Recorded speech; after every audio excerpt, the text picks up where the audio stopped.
So, AI 2027, that big paper defining or predicting what the world will look like over the next 5 years with AI, predicted that by mid 2025, we would start seeing the rise of AI agents in the corporate space. AIs of 2024 could follow specific instructions, they could turn bullet points into emails and simple requests into working code.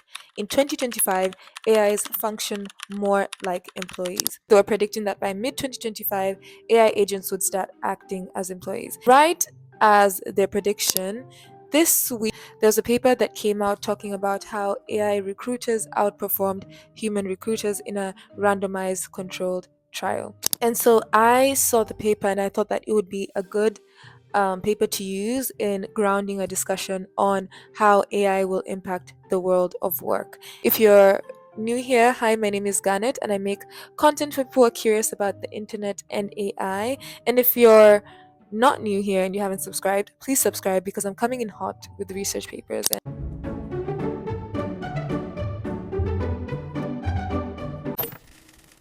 And today I'm going to talk about how AI is going to impact the world of work. We're using two research papers. The first research paper is the one on recruiting. The second paper I'll use is the famous Microsoft paper on how AI is going to affect different occupations. So let's get right into it.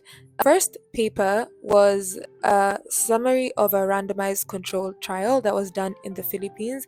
See whether AI agents could be better than recruiters. And all the titles have been talking about how AI outperforms human recruiters by 12% and that the field of recruiting is about to be disrupted because AI agents can actually do the entire process end to end, from interviewing to sending offer letters to getting the applicants to sign the papers.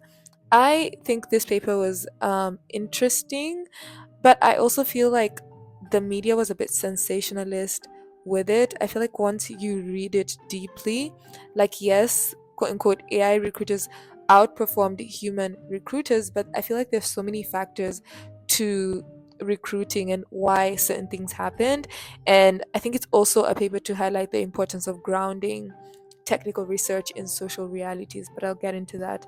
Let's just first talk about the findings. So, some of the top line findings were that AI voice agents performed better than AI recruiters, and this was evidenced by a 12% increase in job offers. So, AI recruiters basically offered 12% more jobs than human recruiters. Another statistic that stood out was that 78% of applicants preferred the AI recruiter, percent of the applicants said no to being interviewed by an AI, while 7% of the voice agents that were being used as the AI recruiters had technical failures.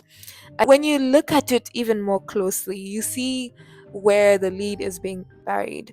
So, first of all, when they say that there was a 12% increase in job offers, when you now look at the numbers even more closely, you see that human recruiters offered 8.7% of the applicants' job offers, while the AI did 9.7%.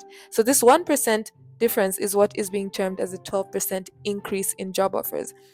When you put those two numbers together, it doesn't seem that different. Like, it's almost at par, like they're performing at the same level. But when you use that term 12% increase, then oh my god, it becomes sensational. AI agents are outperforming recruiters. Another factor that I think is really important was that the whole randomized controlled trial was done in a business processing outsourcing company in the Philippines. And so 70,884 applicants were applying for 48 jobs. I think this is important. I'm going to talk about it later. So, other findings were that job applicants accepted offers with a similar likelihood to whether a human offered it or an AI offered it. So, basically, it didn't matter who offered the job applicants took it regardless. Another finding was that AI applicants who chose the AI recruiter over the human recruiter were often of lower language and analytical skills. So this result technically proved that you could actually remove the human entirely out of the recruiting process and basically have similar outcomes. I think there was also a finding on how the AIs were less discriminative based on gender than the humans.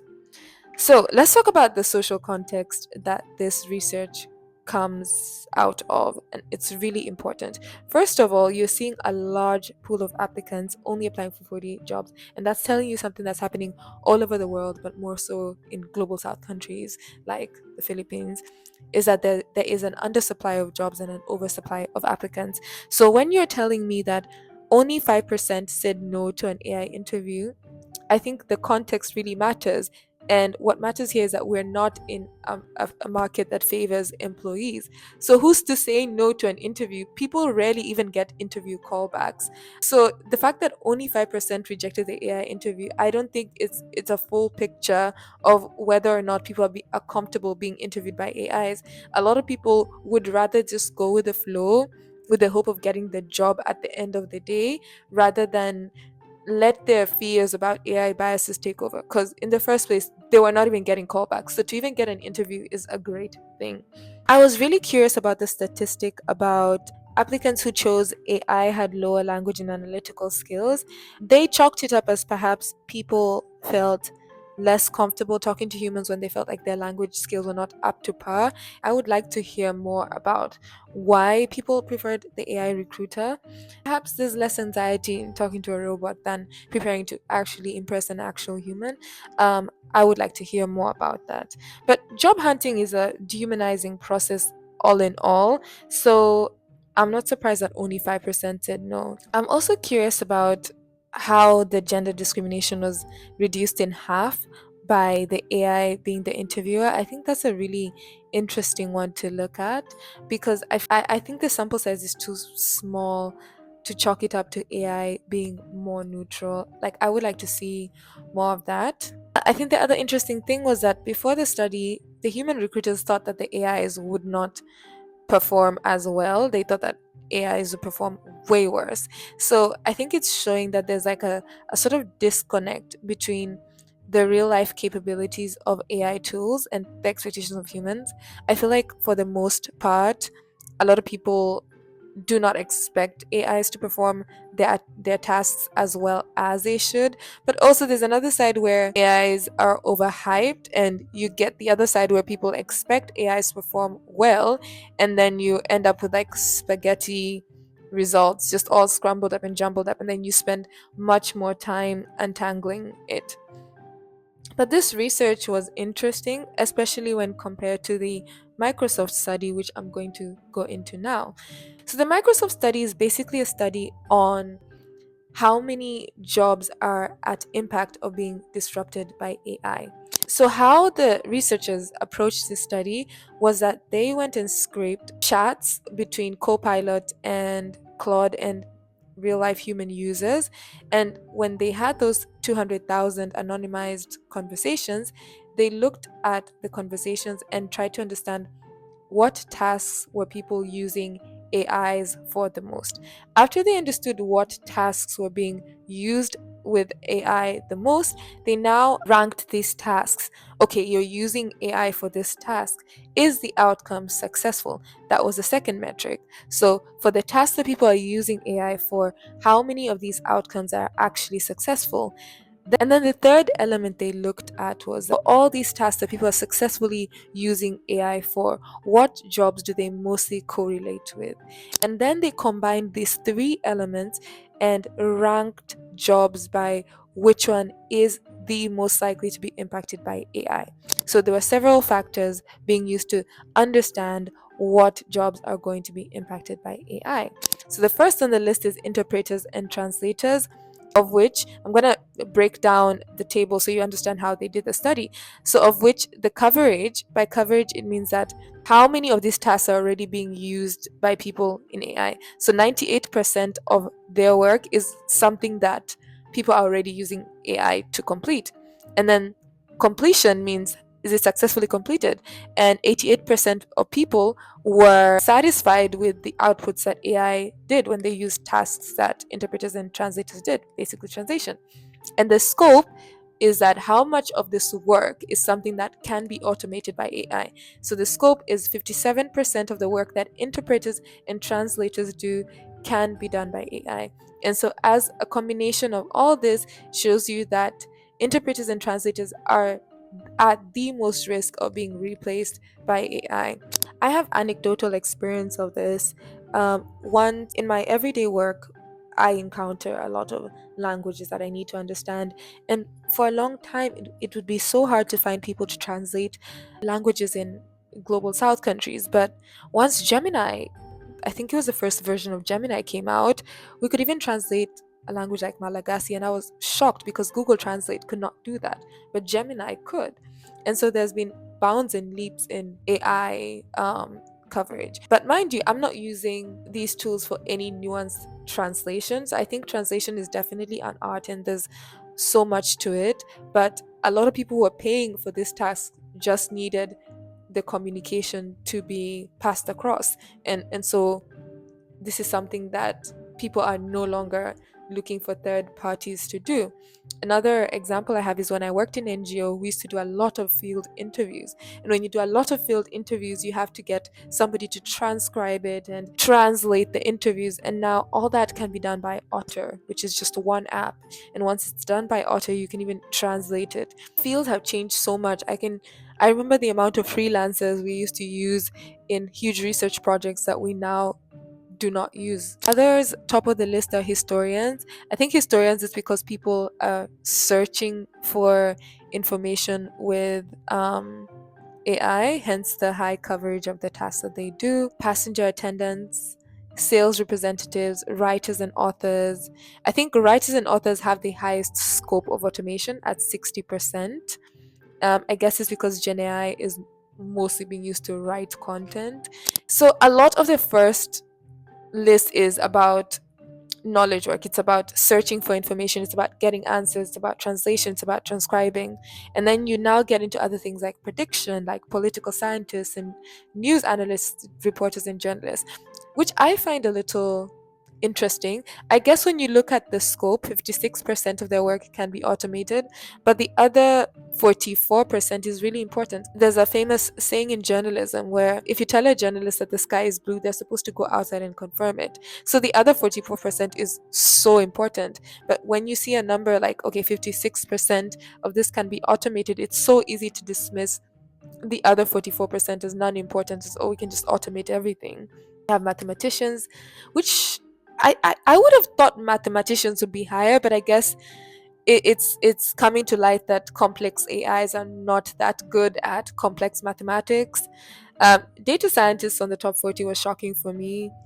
Web developers, I thought it would be higher than that. And when you go to the bottom 40 of the occupations at risk, you have phlebotomists, so people who draw blood. And when you look at the scope, so how much of the work can be automated is only 29%. Then you have nursing assistants, hazardous material removal workers. I would have thought robots would do this, but I guess we still don't have robots that can do that. So a lot of blue collar work is at the bottom 40. And it's quite interesting because we live in a society that has for so long devalued blue collar work. And I think I say this from somebody who grew up in the global south. So I've lived in Kenya, Rwanda. You see how blue collar work is so devalued, and then you come to the West and you see a different aspect of devaluation here, where in this case, yes, knowledge work was the most valued, so a lot of people went into knowledge work. Blue collar work is more expensive because there are less people who are in the field, because less people are willing to get into it, and they are much more paid. It's an interesting dynamic to be in. But now some of the most disrespected work is at the least risk of being automated away by Gen AI. Housekeeping cleaners is down there. But yeah, it's an interesting paper. I think it's quite accurate, especially when you look at the methodology. They didn't just take a job. They looked at tasks that people are already using AI for and aggregated these tasks into actual jobs. Like, for instance, if I'm a writer, I do research, that's a task. I write first drafts, that's a task. I edit, that's a task. When you combine all these tasks together, it makes up my occupation. And so I think the methodology was pretty solid, and I think it has a pretty solid look at what's going to happen in the AI field.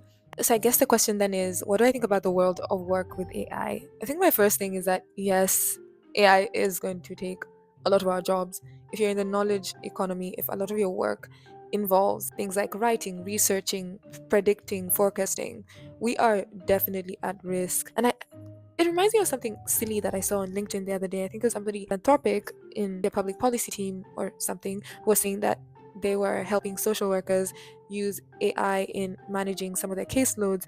And oh my God, they now have more time to spend with their family. But then that's not how employment works.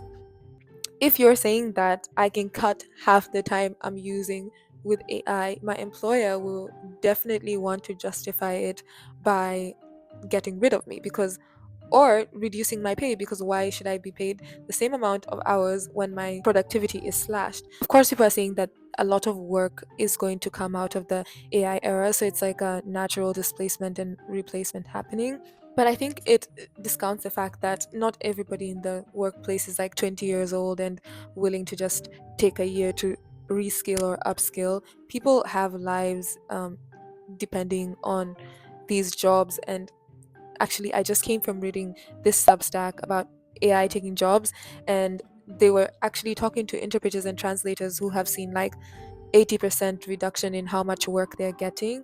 And a lot of them are older, a lot of them studied for years for these careers and now have to find other things to do. Some are like in their 50s, still have a long way to go before retiring, but need to figure out how to survive before they get those pensions.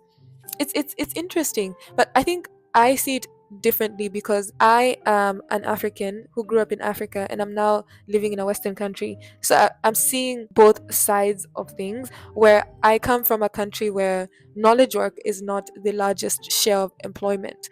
Informal work takes the cake because knowledge work never really penetrated in the society. We have so many graduates who do not have jobs. You have people who are skilled, like architects, and have never had an office job because there already isn't enough work. And now you're seeing, the small places that people carved out for themselves, like outsourcing and freelancing, being sucked up because of automation. And it's like a double whammy. Like already you couldn't get a job in the knowledge economy in your country, and you had to figure out some sort of outsourcing, but that is also being taken away.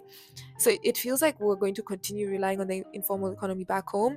And then when I look at it in the Western world, it's different, because here the knowledge economy is the backbone, and it feels like almost everybody is going to be affected by AI. There isn't any sort of plan that seems to be coming out of government when it comes to the labor side of things. Tech pros have been talking about UBI for years and years and years, but suddenly when we actually need to see some sort of UBI going on, we're not hearing much of that. I don't know. It's very scary, especially as somebody who works in tech myself.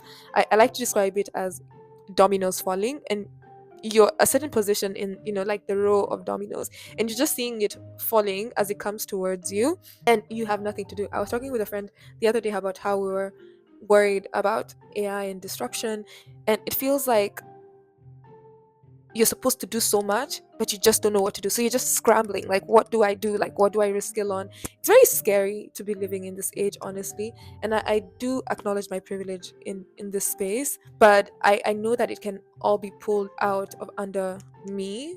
I think the second thing I'm thinking about when I think about how AI will affect the work world, like passing out the real from the sensationalist. Like, there's a lot of sensationalism.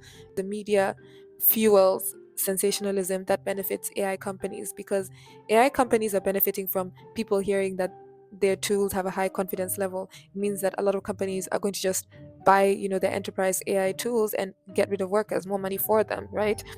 But in the real, like, is this disruption going to happen as fast as we're seeing? Is it going to be as quick as is being predicted by papers? I think that's something I'm really thinking about, because one thing I've noticed is that every time there's a new capability, you see like a ripple effect in that industry. Like when ChatGPT was released in 2023, you saw like a massive reduction on Upwork, on how many people are looking for freelance writers and all that. So we are seeing that disruption in real time, but I don't know if it's representative of like entire workforces in general. I read this paper called AI as Normal Technology, and I think it's a paper that everybody should read. And I really liked how they approach AI. The idea in the AI as normal technology is that just like other technologies took time to disrupt industries, AI will take a lot of time before it's like wiping jobs entirely out of the market. I think when you are in the system right now, it's hard to see it that way, because if you're in a tech company, for instance, like you could be laid off next week, like 1,000 of you. but I think in the grander scheme of things, I see what they mean.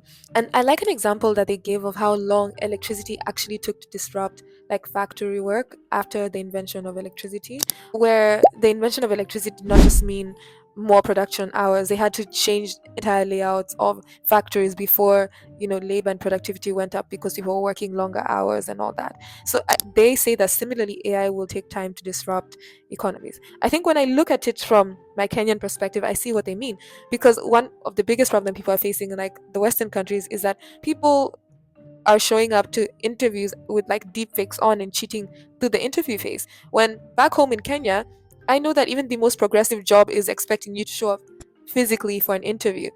Zoom, while is being used back home, there's still a lot of physical interactions expected back home. Whereas in the Western world, it's like totally different. So I can see that happening where it's like phased disruption in different parts of the world.